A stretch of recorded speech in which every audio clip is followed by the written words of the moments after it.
లేకపోతే ముదురుతున్న ఫెవికాల్ బంధం అంటూ ఓ ఎడిటోరియల్ కాలం రాసుకొచ్చారు. తమ రాజకీయ ప్రత్యర్థులు అధికారంలో ఉన్నప్పుడే అటు జగన్ రెడ్డి కానీ ఇటు కేసీఆర్కి కానీ తమ ప్రాంత ప్రయోజనాలు గుర్తుకొస్తే రాయలసీమ ఎత్తిపోతల పథకం కోసం ఆందోళన మొదలుపెట్టిన జగన్ రెడ్డిని కేసీఆర్ అనుకో పల్లెత్తి మాట అనకపోవడానికి కారణం ఏంటి?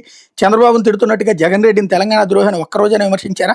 నిజానికి రాయలసీమ ఎత్తిపోతల పథకం వల్ల శ్రీశైలం జిల్లాలో తెలంగాణకు నష్టం జరిగే అవకాశం ఉంది. చంద్రబాబు ప్రతిపాదిస్తున్న నల్లమల సాగర్ వల్ల తెలంగాణకు కలిగే నష్టం ఏమి ఉండదంటున్నారు. అయినా గోదావరి జలాలను అక్రమంగా తరలించుకుపోతారని బీఆర్ఎస్ నాయకులు విమర్శిస్తున్నారు. అంటే తెలంగాణని కొల్లగొట్టి ఆంధ్రాకి నీళ్లు జగన్ తెస్తున్నాడనే కదా ఈయన చెప్తోంది. తెలంగాణకి నష్టం అంటే మరి అప్పుడు జగన్ మీద ఎందుకు విషయం జిమ్మాడు ఈయన? ఎవరి కోసం జిమ్మాడు? రాయలసీమ ఎత్తిపోతల పథకంతో కృష్ణ నీళ్లు తెలంగాణకి తెస్తుంటే ఎందుకు విషయం జిమ్మాడు? ఇప్పుడు తమ నాయకుడికి చంద్రబాబుకి ఇబ్బంది అనగానే చంద్రబాబుని కాపాడడం కోసం అని చెప్పేసి ఇక్కడ ఈ విధంగా రాసుకొస్తాడనమాట.